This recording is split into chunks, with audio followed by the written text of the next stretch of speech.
Salve, salve, galerinha! Aqui quem está falando é o professor Roberto, professor de Ciências. Estamos aqui para mais uma videoaula.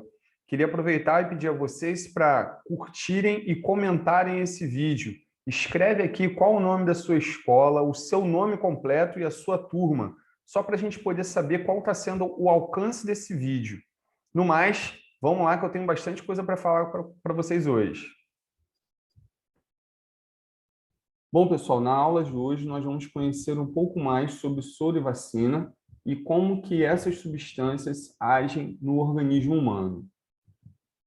Soro e vacina são dois agentes que atuam como imunizadores. Entretanto, são usados em ocasiões diferentes, apesar de terem um objetivo comum, que é proteger nosso corpo contra substâncias estranhas. Os dois produtos são fabricados a partir de organismos vivos, sendo, portanto, chamados de imunobiológicos. Então, esse parágrafo está dizendo para a gente que soro e vacina são substâncias que vão ajudar na imunização, ou seja, na defesa do nosso organismo contra agentes invasores, mas que vão ser utilizados em ocasiões diferentes, tá? As vacinas elas são usadas como uma forma de proteção que estimula nosso organismo a produzir anticorpos contra determinada doença. Em razão dessa característica, dizemos que a vacina é uma forma de imunização ativa. Dessa forma, elas são produzidas a partir de antígenos inativados ou atenuados, que, ao serem colocados em nosso corpo, estimulam a produção de anticorpos e células de memória do nosso sistema imunológico. Assim, quando o nosso corpo for invadido novamente pelo mesmo antígeno, o organismo já terá formas de eliminá-lo rapidamente, antes de surgirem os sintomas da doença. As vacinas são usadas na prevenção de viroses e doenças bacterianas. Então, aqui para a gente poder esclarecer um pouquinho esse termo que talvez seja estranho para alguns alunos, né, que é antígenos. O que significa isso? Antígeno é qualquer substância ou micro-organismo que possa causar alguma doença para o nosso corpo, tá? Então, uma bactéria ou um vírus dentro do nosso organismo que causa doença pode ser considerado um antígeno, ou uma substância que esteja causando algum tipo de irritação, inflamação, incômodo, também pode ser considerada um antígeno. Então, antígeno é qualquer substância ou micro-organismo que seja estranho para o nosso corpo. Os soros, por sua vez, não promovem a imunização ativa, uma vez que, nesses casos, são inoculados anticorpos previamente produzidos em outro organismo. No caso dos soros, dizemos que ocorre uma imunização passiva. Então, perceba que há uma diferença aí, pessoal, entre imunização ativa e imunização passiva. A imunização ativa é aquela em que o nosso organismo vai produzir as células de defesa para uma determinada doença. Já a imunização passiva, a gente já recebe essas células de defesa pronta para combater uma determinada doença. Então, essa é a diferença aí entre esses dois termos, tá? Imunização ativa e imunização passiva. Então, repetindo, a imunização ativa, ela é produzida, promovida através de vacinas, tá? Já a imunização passiva, ela é produzida a partir da utilização de soros. Eles são conhecidos principalmente pela sua atuação e no tratamento de peçonha de cobras e aranhas. Peçonha, pessoal, é veneno, tá? Veneno, no tratamento de peçonha de cobras e aranhas, porém também são produzidos para tratar algumas toxinas bacterianas e a rejeição de órgãos transplantados, que no caso aí é o soro antitimicocitário. Os soros são utilizados em casos em que há necessidade de tratamento rápido, ou seja, quando não é possível esperar a produção de anticorpos pelo nosso corpo.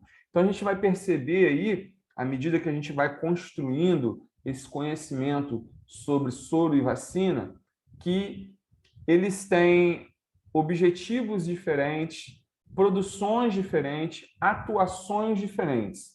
Falando aí do soro e da vacina, tá? Então, no final da nossa apresentação, eu vou colocar aqui para vocês um quadro comparativo desses principais pontos de diferença entre soro e vacina. A produção do soro ela é realizada no corpo de outro ser vivo, que normalmente é um mamífero de grande porte, como um cavalo. Injeta-se nesse animal as doses controladas, o antígeno contra o qual aquele organismo deve produzir anticorpos.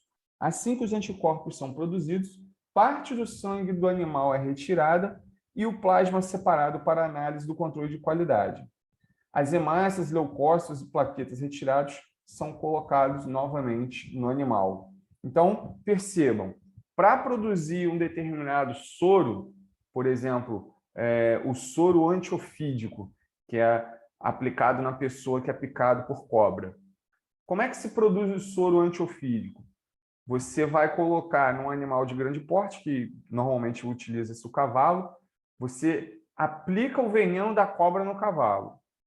Aí o organismo do cavalo vai começar a produzir uma defesa contra aquele veneno de cobra. E aí os cientistas vão lá, tiram o sangue do cavalo, separam essas células de defesa contra o veneno da cobra que o corpo do cavalo produziu, e aí essas células serão utilizadas na fabricação do soro, que eventualmente poderá ser aplicado em uma pessoa, por exemplo, caso ela tenha sido picada por uma cobra. O soro, diferentemente da vacina, não possui função preventiva, sendo usado apenas como forma de cura. Também é importante destacar que o uso frequente de soros pode causar problemas de saúde, uma vez que o corpo pode identificar os anticorpos do soro como antígenos e desencadear a produção de anticorpos contra ele. Então, o que está querendo dizer aqui nesse parágrafo? Que não é conveniente você ficar fazendo o uso constante de soro. Por quê? Porque o nosso organismo, se ficar constantemente recebendo um soro para uma determinada situação, pode, no futuro, começar a produzir anticorpos contra o soro. E aí o soro ele vai perder o efeito dentro do nosso corpo quando a gente precisar.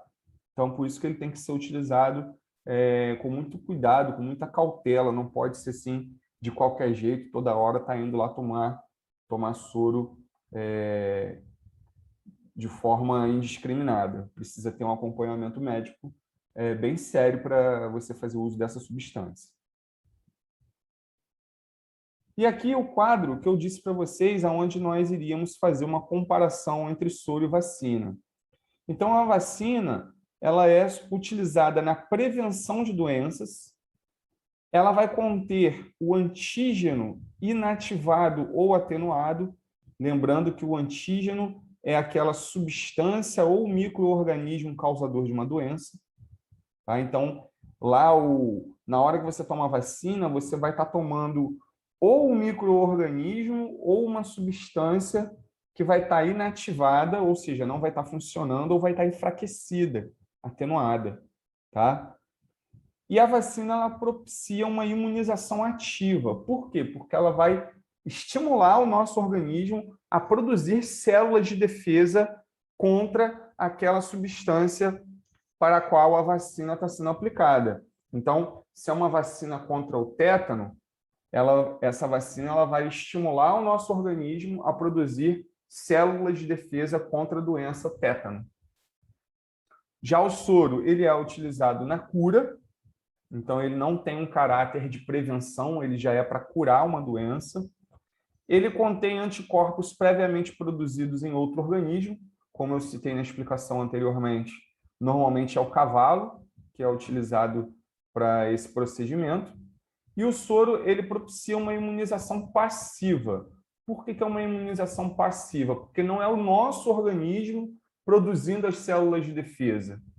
Né? A gente já está recebendo essas células de defesa pronta que foram produzidas em outro organismo, no caso, por exemplo, um cavalo. Tá? Na nossa próxima videoaula, eu vou falar com vocês de caderneta de vacinação da criança e vou falar também da utilização de soro e vacina em algumas doenças mais específicas. Bom, pessoal, essa foi a nossa videoaula de hoje. Espero que vocês tenham gostado. Até a próxima!